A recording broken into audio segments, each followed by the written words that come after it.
رب العالمین والصلاة والسلام علی سید المرسلین اما بعد فاعوذ باللہ من الشیطان الرجیم بسم اللہ الرحمن الرحیم.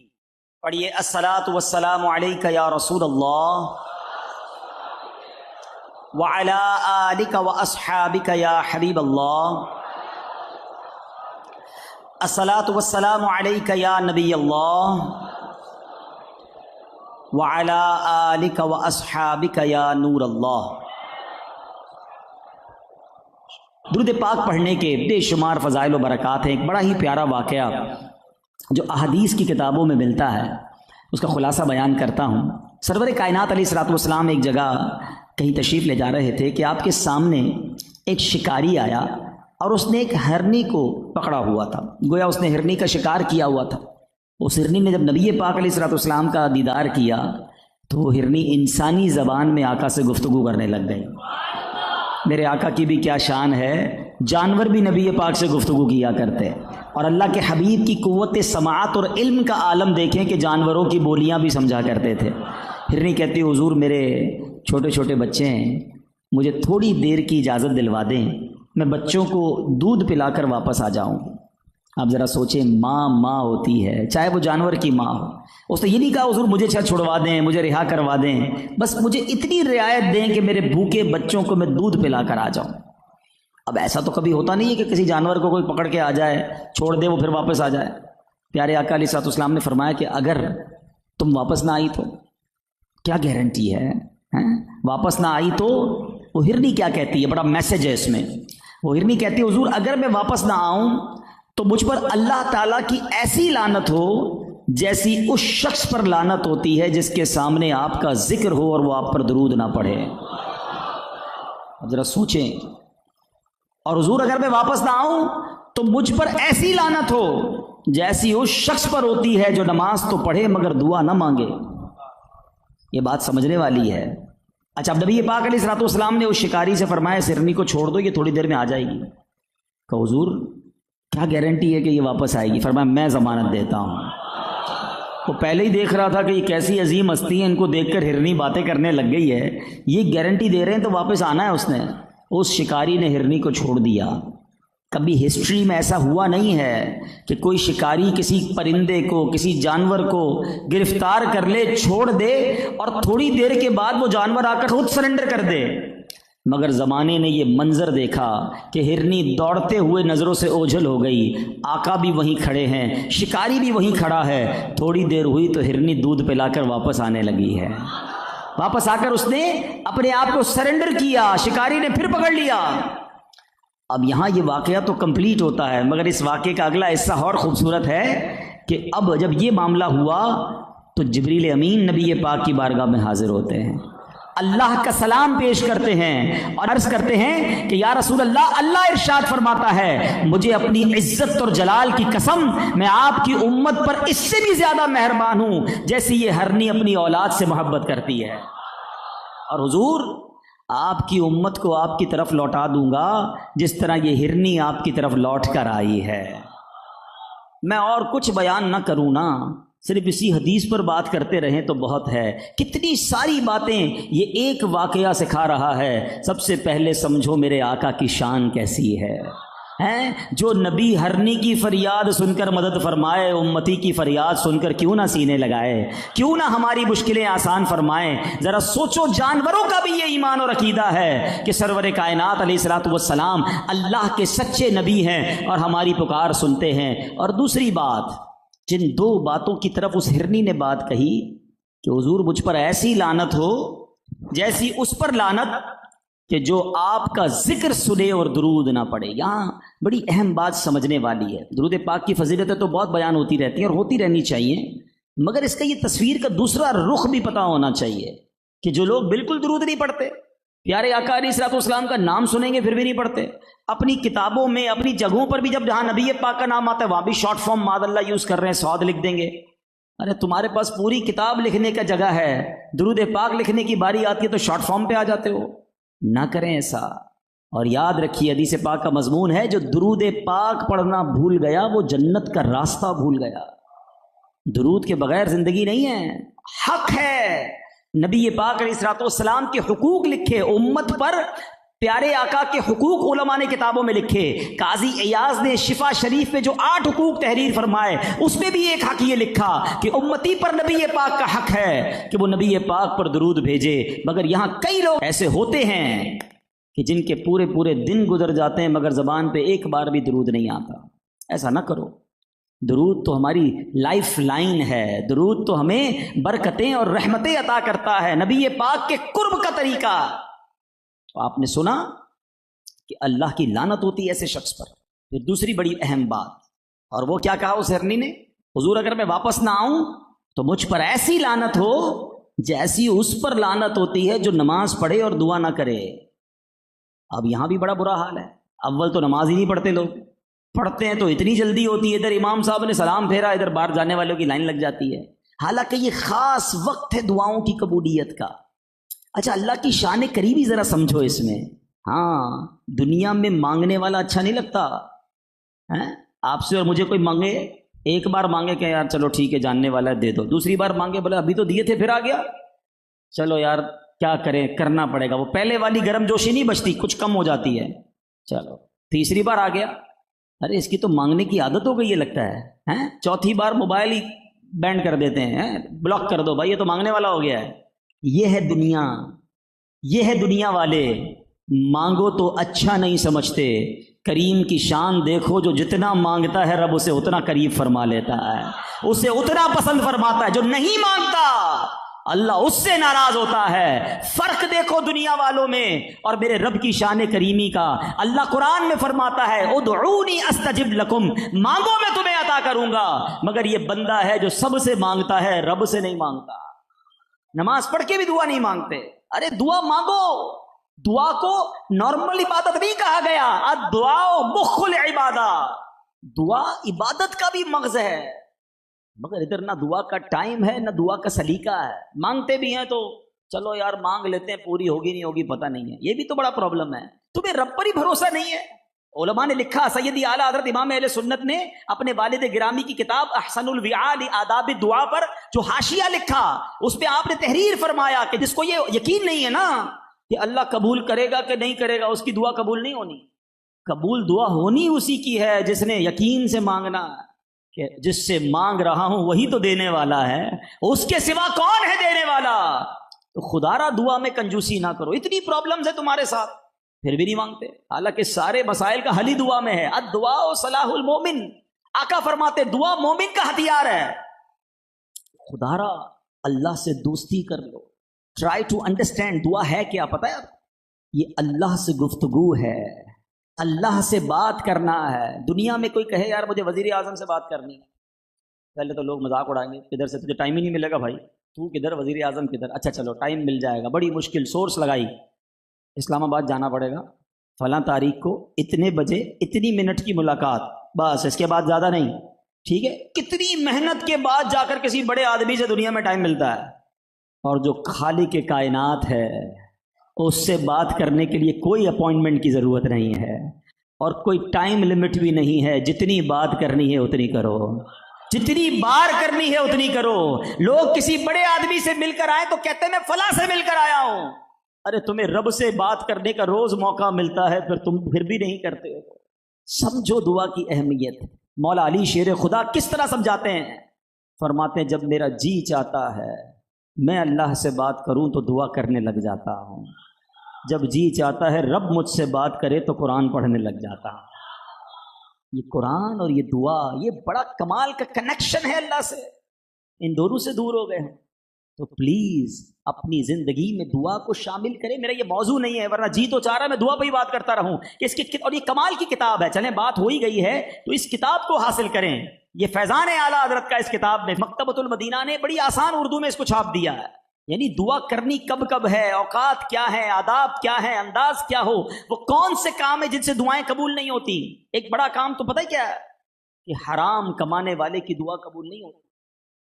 ادھر کون چیک کرتا ہے کدھر سے پیسے آ رہے ہیں، کہاں سے آ رہے ہیں، آنے دو بھائی، بیلنس بڑھنا چاہیے۔ موبائل کے اندر بھی جناب پتہ نہیں کون کون سے جوئے آ گئے، جس کو جو دیکھو بس کہیں سے بھی پیسے آنے چاہیے، پوچھنے کے لیے بھی کوئی تیار نہیں ہے، پھر کہتے ہیں نا نماز میں دل لگتا ہے نہ دعائیں قبول ہوتی ہیں۔ ارے پہلے چیک تو کرو کہیں حرام تو نہیں کھا رہے، تو دعا قبول ہونے کے لیے روزی حلال ہونی چاہیے، پھر دیکھیں کیسے دروازے کھلتے ہیں، کیسے غیب سے برسات ہوتی ہے۔ تو بہرحال جو آخری بات اللہ کی طرف سے جو پیغام آیا کہ اے حبیب، اللہ تیری امت پر اس سے زیادہ مہربان ہے جتنی یہ ہرنی اپنے بچوں پر مہربان ہے۔ تو یہ ہے میرا مولا جو ماؤں سے زیادہ، ماں جتنا اپنے بچے سے محبت کرتی ہے نا، وہ اس سے زیادہ اپنے بندوں سے محبت فرماتا ہے۔ اب ہم ہیں کہ اللہ کی بارگاہ میں سر نہیں جھکاتے۔ تو امید ہے کہ درود پاک کی اور دعا کی اہمیت سمجھ آئی ہوگی۔ نیت کریں کہ روزانہ کثرت کے ساتھ درود پاک پڑھیں گے۔ آئیے مل کر محبت کے ساتھ بآواز بلند درود پاک پڑھ لیں۔ صلو علی الحبیب صلی اللہ تعالی علی محمد صلی اللہ علیہ وسلم۔ آج جو میرا موضوع ہے وہ بہت آسان طریقے سے ہم کس طرح نیکیاں کما سکتے ہیں۔ سب سے پہلے تو نیکیاں کمانے کا ذہن بناؤ۔ میں نے اور آپ سب نے دنیا سے جانا ہے، لیکن کچھ لوگ زندگی ایسے گزار رہے ہیں جیسے مرنا ہی نہیں ہے۔ ان کے ٹائم ٹیبل میں سب کچھ ہے، مگر ایسا کوئی پلان نہیں ہے کہ بیچ میں مر گیا تو قبر کیسی ہوگی۔ نیو کراچی میں رہتا ہوں، تھوڑے پیسے اور بنا لوں تو مکان بڑا کرنا ہے، اور پیسے ہو گئے تو اور اچھی سوسائٹی میں ٹرانسفر ہونا ہے۔ مستقبل کے 5 سال کا پلان ہے، 10 سال کا پلان ہے۔ ارے مرنے کا پلان ہے کہ نہیں؟ اور پھر جس قبر میں جانا ہے وہ قبر روشن ہوگی کہ نہیں؟ ادھر میرے اور آپ کے صرف اعمال کام آئیں گے۔ پلیز سمجھو بات کو۔ قبر میں کوئی تجوری نہیں ہے، کفن میں کوئی جیب نہیں ہے، یہ سب ادھر رہ جائے گا۔ میں اکیلا جاؤں گا اور میرے اعمال جائیں گے۔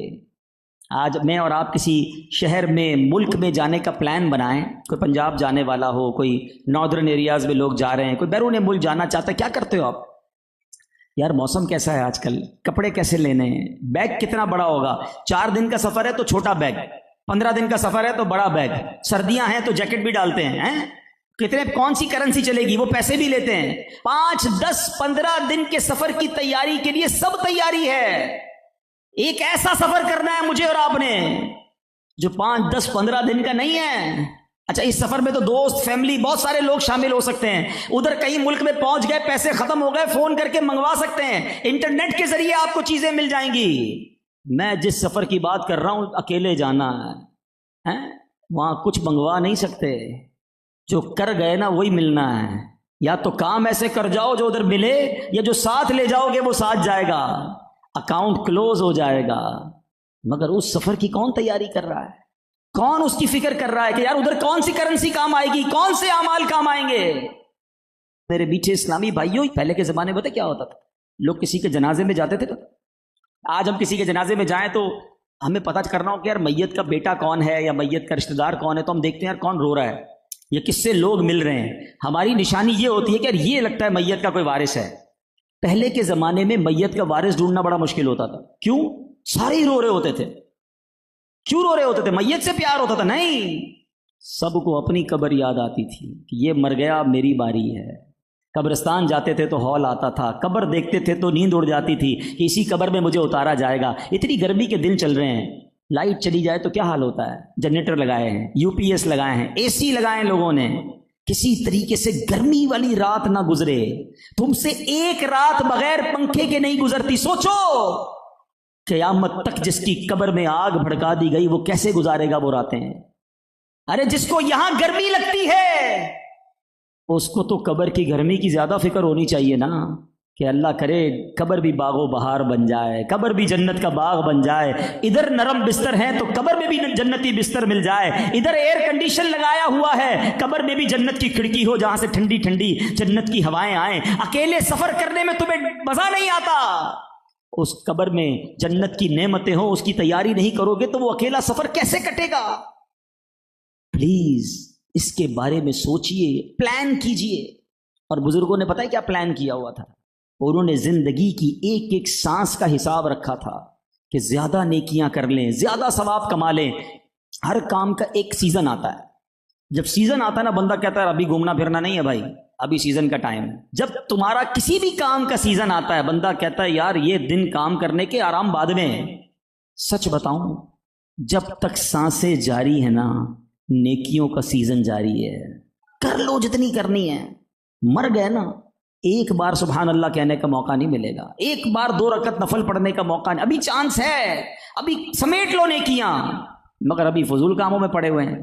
کئی بزرگوں کے بارے میں آتا ہے وہ کھانا نہیں کھاتے تھے، ستو پیتے تھے، روٹی چاول یا ایسی کوئی چیز کھائیں تو پوچھا گیا آپ کیوں یہ ہر وقت ستو پیتے ہیں؟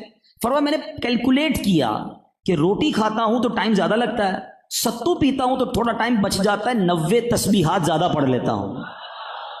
ایسا کیا تھا بھائی، نمازیں بھی پڑھ رہے تھے، روزے بھی رکھ رہے تھے، اتنی تسبیح اتنا ذکر، وہ جانتے تھے سیزن لگا ہوا ہے، جتنی کما لوں گا نیکیاں قبر میں کام آئیں گی، جنت میں اعلیٰ درجہ ملے گا۔ دے نو اٹ ویری ویل۔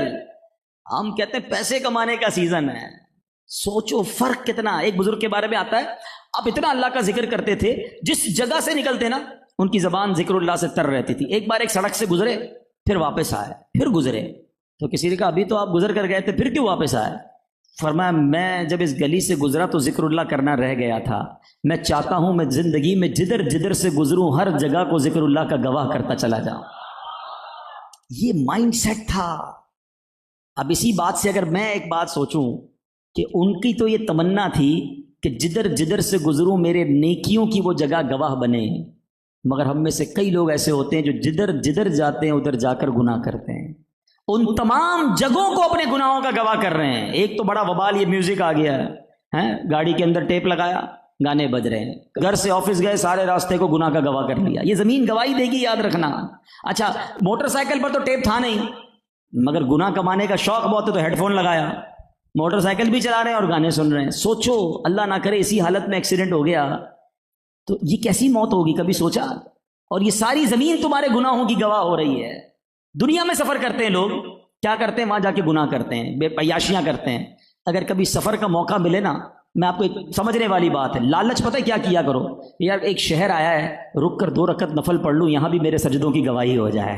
نماز کا ٹائم ہو، یار میں فلاں شہر میں پڑھ لوں، فلاں اسٹیشن پہ پڑھ لوں، فلاں ملک میں پڑھ لوں، ادھر بھی اذان دے دوں، ادھر بھی درود پڑھ لوں، جلدی سے سورہ یاسین پڑھ لوں، فلاں ملک آیا ہوں تاکہ یہ زمین کا ٹکڑا قیامت کے دن میری عبادت کی گواہی دے دے۔ یہ فرق ہے مائنڈ سیٹ کا، کیونکہ مرنا ہے مجھے، اور مجھے وہاں یہ ساری چیزیں کام آئیں گی۔ یہ پیسہ روپیہ، آپ کو پتہ ہے میری اور آپ کی حیثیت کیا ہے؟